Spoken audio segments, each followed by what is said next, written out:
안녕하세요. 조널마킹입니다. 리그 1위의 위험을 보여준 맨시티입니다. 더비란 이름이 무색할 정도로 후반전에는 일반적인 경기를 보였는데요. 맨유는 바란이 있을 때도 수비 불안이 있었는데 바란이 빠지자 총체적 난국이었습니다. 시티의 공격을 전혀 제어하지 못했고 4골이나 실점하면서 대패를 면치 못했는데요. 시티는 지난 FA컵 경기에서 아케와 디아스가 모두 부상으로 이탈해 스톤스가 선발로 출전했습니다. 포든의 제로톱, 양 윙포워드에는 마레즈, 그릴리시가 선발로 출전했는데요. 맨유는 부상자가 더 많습니다. 호날두, 카바니, 바란, 쇼가 부상으로 전부 이탈했습니다. 최전방 공격수들의 이탈로 부페의 제로톱, 산초, 포그바, 엘랑가가 2선을 꾸렸습니다. 시티는 경기를 압도했습니다. 평소보다도 좌측 공격에 편향된 모습을 보였는데요. 칸셀로, 실바, 그릴리시의 삼각편대를 중심으로 포든, 때로는 덕배까지 가세하며 수적 우위를 통한 좌측 공격을 만들어 나갔습니다. 칸셀로, 실바, 그릴리시는 유연한 모습으로 동선이 겹치지 않고 약속된 움직임을 통해 상대의 수비를 흔들었는데요. 빌드업 시에는 칸셀로가 측면을 넓게 벌리고 그릴리시가 중앙 쪽으로 들어와 하프스페이스 공간에 위치했습니다.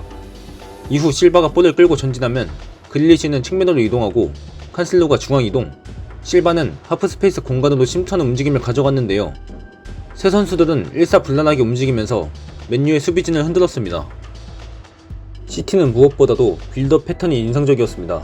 후방에는 무조건 3명의 빌드업 체계를 만들고 앞선에는 로드리, 실바가 위치했는데요. 최후방 에데르송이 빌드업에 참여할 때는 포백이 간격을 넓히고 풀백들은 터치라인에 가깝게 위치했습니다. 전진된 형태에서 빌드업을 전개할 때는 워커가 후방에 남아 스텝백을 형성했는데요. 다만 전반전에는 맨유의 압박에 빌드업이 끊기는 경우가 더러 있었습니다. 이에 펩은 후반전 빌드업에 변화를 주었습니다.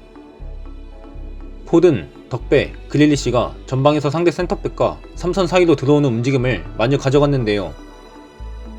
이 위치가 중요한 이유는 상대 센터백은 섣불리 전진하기 힘들고 미드필더 뒤에서 볼을 받기 때문에 상대가 대응하기 쉽지 않습니다. 이때 센터백이나 풀백들이 3선을 거치지 않고 그릴리시, 포든, 덕배에게 강하고 빠른 패스를 넣어주었습니다. 빌드업 변화는 맨유의 압박을 무력화시켰는데요. 맨유는 6명의 선수가 압박하기 위해 전진하는데 시티 선수들이 삼성과 센터백 사이에서 볼을 받자 맨유의 압박이 한 번에 뚫렸습니다. 또한 시티 선수들의 종적인 움직임이 주요했습니다. 앞선에서 종적인 움직임을 통해 상대 뒤에서 볼을 받으러 오기 때문에 빌드업 방해가 쉽지 않았는데요. 그릴리시, 포든, 덕배, 때로는 실바까지 종적인 움직임을 가져가면서 많은 선수가 빌드업에 관여하자 상대 수비는 누구를 방해해야 하는지 예측하기란 쉽지 않았습니다. 시티가 잘한 것도 있지만 맨유는 너무 무기력했습니다. 우선 선발 라인업 구성의 패착입니다. 랑닉은 부페 제로톱, 포그바를 공격형 미드필더로 기용했는데요. 이 라인업의 첫 번째 문제는 압박 시 선수들의 전형입니다. 맨유는 4-2-2에 가까운 모습을 띄어 전방 압박을 가했는데 이때 최전방에는 부페, 포그바가 위치했는데요.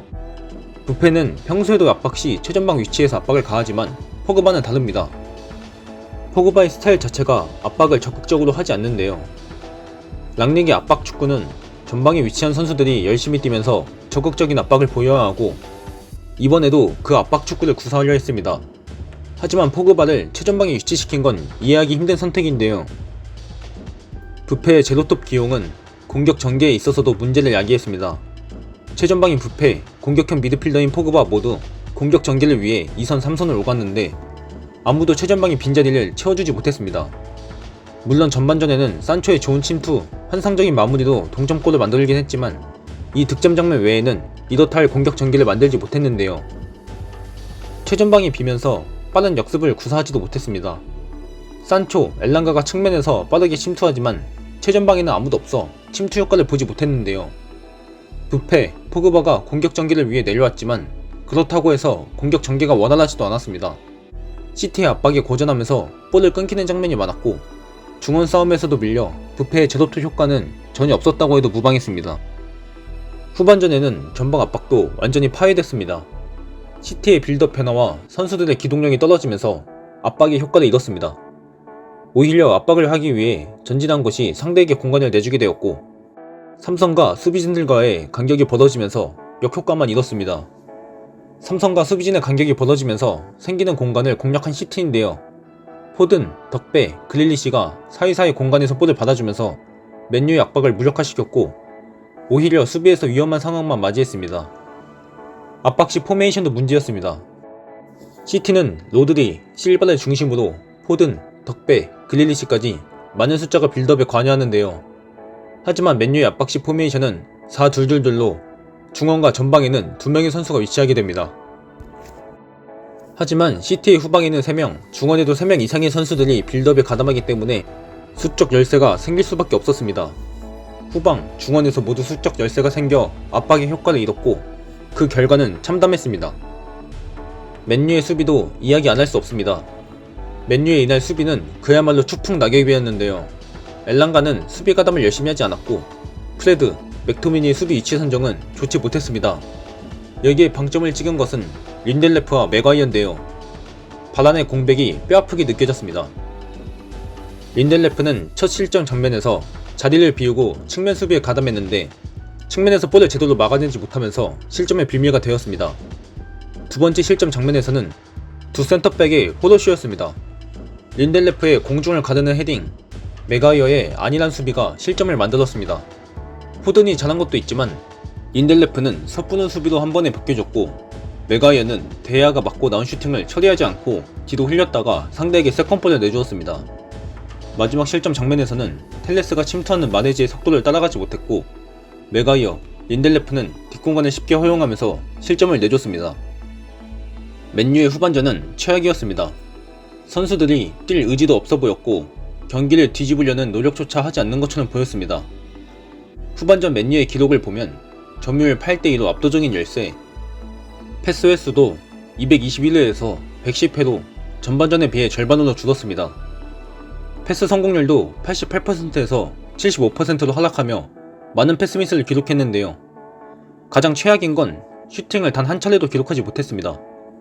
전반전에는 그래도 5개의 슈팅과 2개의 유효 슈팅을 기록했는데 후반전에는 1개의 슈팅도 만들지 못했습니다. 결국 맨유는 후반전 마네즈에게 2골을 실점하면서 4대1로 대패했는데요. 순위에 맞는 결과였지만 맨체스터 더비란 이름이 무색하게 일방적이었습니다. 최근 두 팀의 맞대결은 공식전 2승 1무 2패로 비등비등했지만 이날은 달랐습니다. 시티는 리버풀의 추격을 떨치고 다시 승점 6점 차로 벌리는 데 성공했고 맨유는 5위로 추락했는데요. 더군다나 4위 아스날보다 3경기나 더 치렀음에도 승점이 1점 모자라 챔스 경쟁에서 뒤처진 맨유인데요. 오늘 영상도 봐주셔서 감사합니다.